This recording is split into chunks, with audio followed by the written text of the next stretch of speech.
MEM has been so focused on CSJ training for the past 9 years. And then we just finished an international academic research conference on CSJ when COVID-19 happened. So all of our planned activities, events were on a halt. It was a depressing time, a tragic time for many of us, but it was also a time to look at what is happening in the world. So aside from the pandemic, there was a massive infodemic. Some of us kind of felt like, hey, what are we doing? Why are we not acting on this information crisis that's happening on social media? And realize we cannot solely focus on conflict sensitivity in the academe, in our existing collective, because there is a bigger problem out there.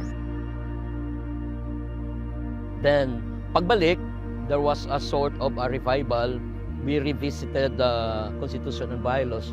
Parang hindi na rin ulit siya functional. Kasi nagbago na, hindi na siya conflict-sensitive journalism lang. Kasi hindi naman lahat nagtuturo ng journalism. Any form of communication should be part of that. So how can MEM help?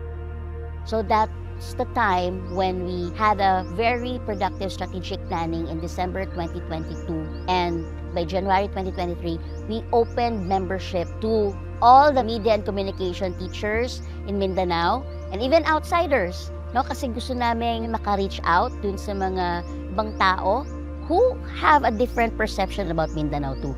We also want to educate them. I think coming in after the pandemic, we'd like to start anew and come up with more in-person activities and really in hopes of growing our members. So we just had our very first CSJC training.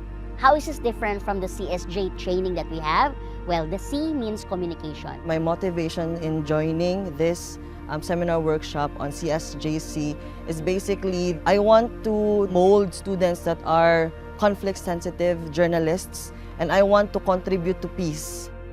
Because before, it was focused on journalism. But this time, we're adding communication because we're taking into consideration social media. Social media blurs the line between truth and fallacy. Especially in the context of the classroom and learning communication, we are actually using social media almost all the time. We're taking into consideration corporate communication. And then eventually, we see that the conflict analysis tools can be applied also not only for journalism, but also for organizational development. We're putting in development communication. In peace building, CSJ is really important because when you tell the stories of the people that you work with, you have to be sensitive, no? How you present them to the public. And all other forms of communication, we believe magagamitan ng conflict sensitivity framework. In CSJ framework, we have established that conflict is really part of life. And in looking at conflict, understanding conflict, we see that communication is like a primary factor in terms of conflict. And that's part of the evolution why we introduced CSJC. In terms of the issues that are now happening in the Philippines, no, like disinformation and misinformation, and also kaning polarization of different sides on different topics, no? Especially on political issues. It's really necessary. There are journalists, there are media practitioners that are bringing in alternative perspectives. From that perspective, we see that MEM, although involved primarily with CSJ in understanding conflict in Mindanao, we see that there are things or field that we should not disregard or we should not ignore.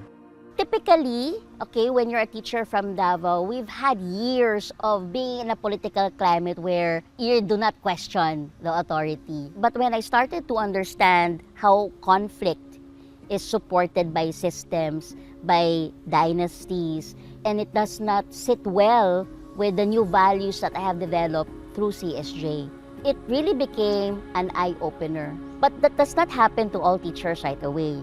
So, yun ang mahirap because even in our group, there are teachers who don't share the same political leanings. But what's great about the framework, we are able to dialogue and to communicate with each other without actually having to hate each other. And that makes for a healthy discourse Because at the end of the day, we're educators. And our job is to help our students do critical thinking. After going through a lot of conflict sensitivity sessions under Forum CFD and CSJ is one of those. Siguro sa edad ko na rin, parang together nagmelo yung pananaw ko, nagmelo yung attitude ko, pati behavior. Nagiging ibang tao ako this time, no? Parang ang dami kong pwedeng anong tawag dito?